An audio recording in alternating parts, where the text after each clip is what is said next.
باقاعدہ طور پر ایک صوبے کے لوگوں پر ملک کا دارالحکومت دوسرے صوبے کا حصہ بند کر دیا گیا. یہ صورتحال ہم نے دیکھی ہے اور یہ صورتحال اس حکومت نے پیدا کی ہے. کیوں؟ کیونکہ یہ حکومت خوف زدہ ہے. اس حکومت کے پاس لیجٹمیسی نہیں ہے. اس حکومت کے پاس اصلی فارم 45 نہیں ہے. یہ حکومت دھاندلی کی پیداوار حکومت ہے. یہ میرٹ پر آئی ہوئی حکومت نہیں ہے. اسی لیے اس نے پہلے ٹرائیبیونلز بدلے. ٹرائیبیونلز بدلنے کے بعد اس نے آوازیں دبائیں. لیاقت چٹھا کی جو گمشدگی ہے وہ اس حکومت کی ہار کا، ان کے جھوٹا ہونے کا ثبوت ہے. کاشف عباسی کا آف ایئر ہونا ان کے جھوٹا ہونے کا ثبوت ہے. عدالتوں میں بار بار جا کر بتانا کہ جلسے کی اجازت بھی نہیں دے سکتے، کانفرنس کی اجازت بھی نہیں دے سکتے، اور پھر گھروں سے ماؤں بہنوں بیٹیوں کو اٹھانا، گھروں کو توڑنا.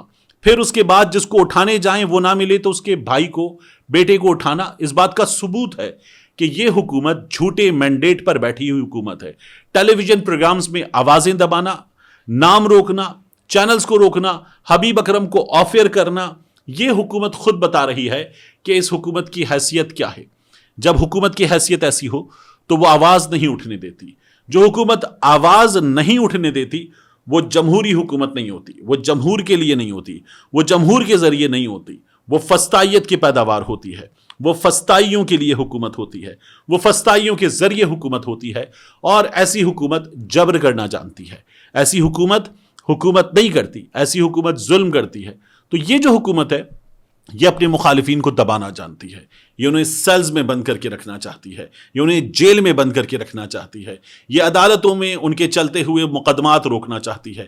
یہ لمبی تاریخیں دینا چاہتی ہے. یہ عدالتوں سے کہنا چاہتی ہے کہ اس شخص کو جیل سے باہر لائیں گے تو اس کی سیکیورٹی کا مسئلہ ہے. اس کو جیل سے باہر نہیں لایا جا سکتا. یہ جیلوں میں عدالتیں لے جانے والی حکومت ہے. یہ جیلوں میں عدالتیں لے جانے والا سسٹم ہے. جیلوں میں، عدالتوں میں ججوں کو وہاں ان کی کرسی پر بٹھا کر باندھنے والا سسٹم ہے کہ پھر وہ جج وہاں سے اٹھ کر اسپتال جاتے ہیں، بلڈ پریشر چیک کراتے ہیں، واپس آتے ہیں اور واپس اس کرسی پر بیٹھ کر دوبارہ اسی طرح سے فیصلے دیتے ہیں.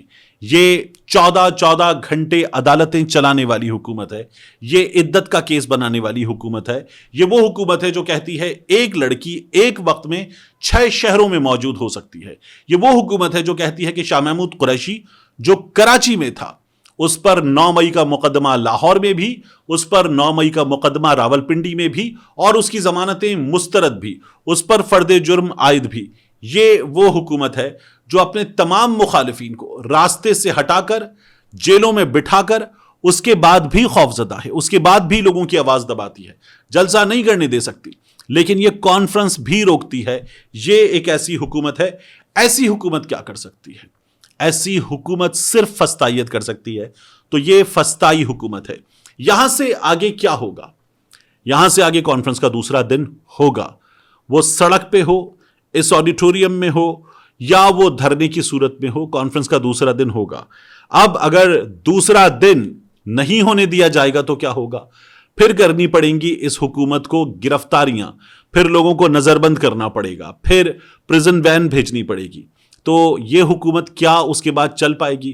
جو صحافیوں کی آواز نہیں سن سکتے، سوشل میڈیا ایکٹیوسٹ کی آواز نہیں سن سکتے، جو سول سوسائٹی کی آواز نہیں سن سکتے، وہ کیا کر سکتے ہیں؟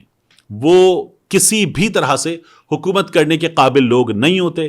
وہ صرف اپنی ان طاقتوں کے لوگ ہوتے ہیں جو انہیں کرسی پر لا کر بٹھاتی ہیں اور پھر وہاں سے وہ ان کی خدمت کرتے ہیں. جمہور کی خدمت نہیں کرتے کیونکہ اگلی بار بھی انہیں اس بات کی گارنٹی ملی ہوئی ہوتی ہے کہ آپ کو کرسی پر بٹھایا جائے گا اگر آپ کرسی پر بیٹھ کر ہمارے لیے کام کریں گے. تو یہ ایک ایسی حکومت ہے. ایسی حکومت یہی سب کچھ کر سکتی ہے. ایک چیز میں آپ کے سامنے اور رکھوں، عمران خان صاحب کے معاملے میں ہم نے دیکھا لمبی تاریخ آئی اور پھر عمران خان صاحب سے ملاقاتیں، وکلا کی ملاقاتیں، صحافیوں سے ان کا انٹریکشن بند ہو گیا تھا. فیملی سے 2 بار ملاقات ہوئی اور اس دوران افواہوں نے جنم لیا. اب کی بار ایک بار پھر عمران خان صاحب کے معاملات میں اس حکومت نے یہ کیا ہے کہ اب پھر دوبارہ کیس کی سماعت لمبی تاریخ دے کر آگے بھیج دی گئی ہے. GHQ حملہ کیس، پھر اس کے بعد توشہ خانہ کیس 2، اس کی سماعت دوسری دفعہ کر دی گئی ہے ملتوی. اب سماعت کے دوران وکلا کی ملاقات ہونا تھی، عمران خان صاحب سے وہ ملاقات نہیں ہو پائے گی. تو حکومت آوازیں دبا رہی ہے. کانفرنس میں بھی، جلسوں میں بھی، ٹی وی پر بھی حبیب اکرم کی آواز، کاشف عباسی کی آواز، اینکرز کی آواز، میوٹ بٹن کے ذریعے آوازیں دبانا. دو اور اینکرز ہیں, میں بار بار آپ کو بتاتا رہا ہوں, ان کی آواز دبائی جا سکتی ہے. حبیب اکرم صاحب تو نشانہ بنے, ان کے ساتھ ساتھ عظما نعمان صاحبہ بھی نشانہ بن گئی ہیں. تو یہ وہ حکومت ہے جو اشتہار دیتی ہے تو 60 صفحوں کے اشتہارات میں بتاتی ہے کہ ہم نے کیا کیا ہے, لیکن سوشل میڈیا پر اس کا ایک ایک کام اس بات کا ثبوت ہوتا ہے کہ یہ حکومت اصل میں کیا کر رہی ہے. ملتے ہیں انشاءاللہ آپ سے اگلی ویڈیو میں.